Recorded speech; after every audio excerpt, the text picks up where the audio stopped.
to cut a long story short, I started to do business in Sierra Leone, right?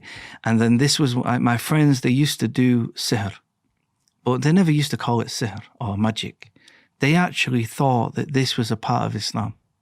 So, and I know there's differences of opinion here and there about amulets and things like that, but they used to have amulets and they used to think that there was Quran inside these amulets, but in reality it wasn't. It was sihr. You know, I opened one of these amulets once and it's just numbers and names of like shayateen and things like this, horrible things, bro.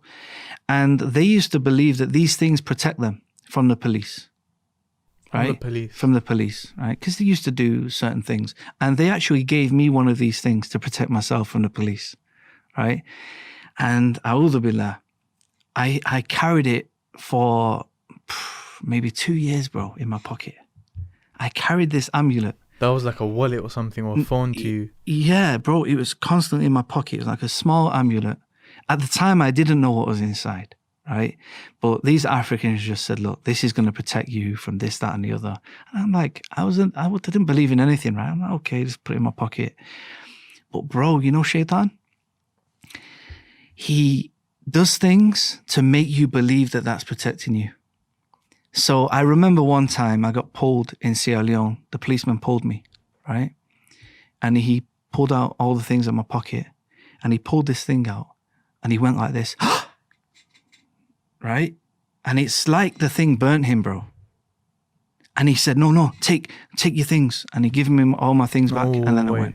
So I'm now starting to get iman in this thing. I don't realize that it's not the thing that burned him, right?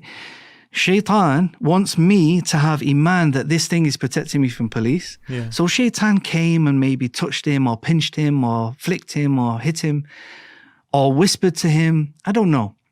But the bottom line was that Shaitan scared this policeman and I attributed that incident to this thing.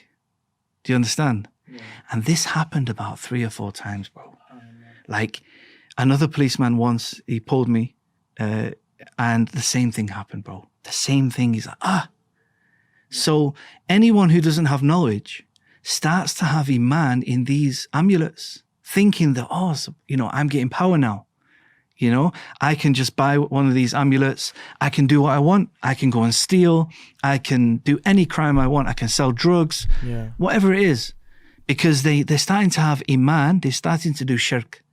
And to a certain extent, Shaitan will assist.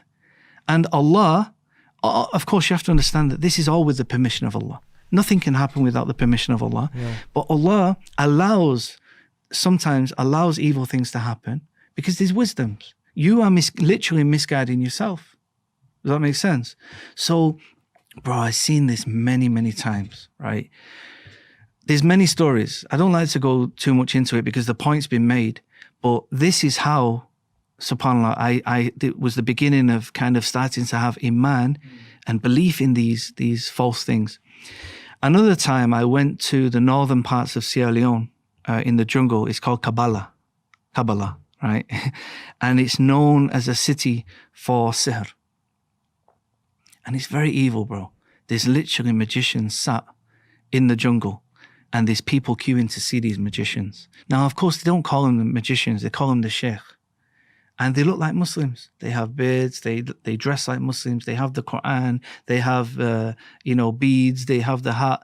They look like a sheikh. And maybe they're knowledgeable. Maybe they know Arabic. Maybe they even memorize Quran.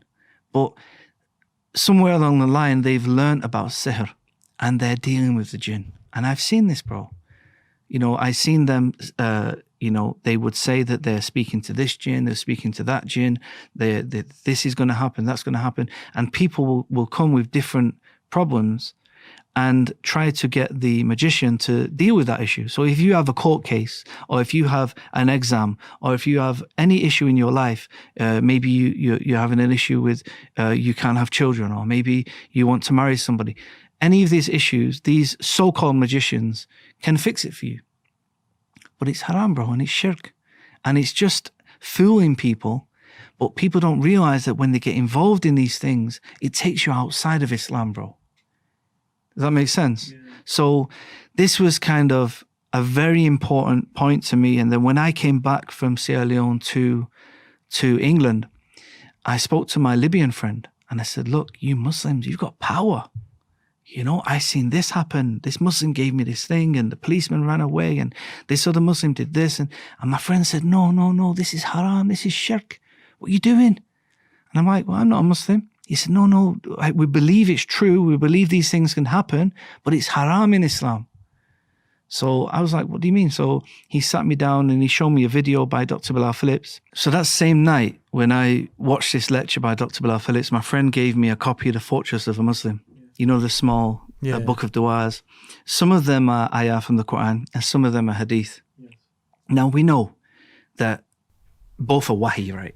Of course. You know, revelation. You know, and, you know, but of course the Quran has an extra status, right? Definitely, because it's Kitab Allah, yeah? And I was saying to my friend, this is different. This one is different from this. Like, and he said, yeah, that's the Quran, that's the hadith. And then I'd turn the page, I'd read that and I'd read, and every time the ayah from the Quran, I just felt that it's different, bro. And I'm reading it in English, bro. SubhanAllah. Right? So I got onto one ayah. You mean the transliteration or the translation? Translation and the transliteration. Okay. It's got the Arabic, the transliteration. And you just felt like it's different. And the English, right? But even in the English, bro, I was like, this is different to that, right? And subhanAllah, bro, when I got to Surah Falaq, right? And it speaks about, you know, those who are envious, they're blowing in knots, tying knots, you know, at the daybreak, etc.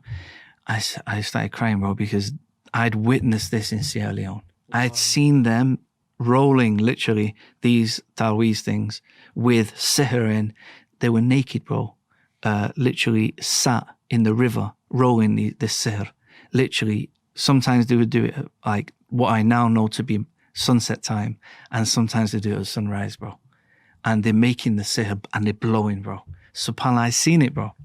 And that ayah was the one that really sealed it for me. I said, this is the protection from this. And that's when I started to put my iman now in this little book.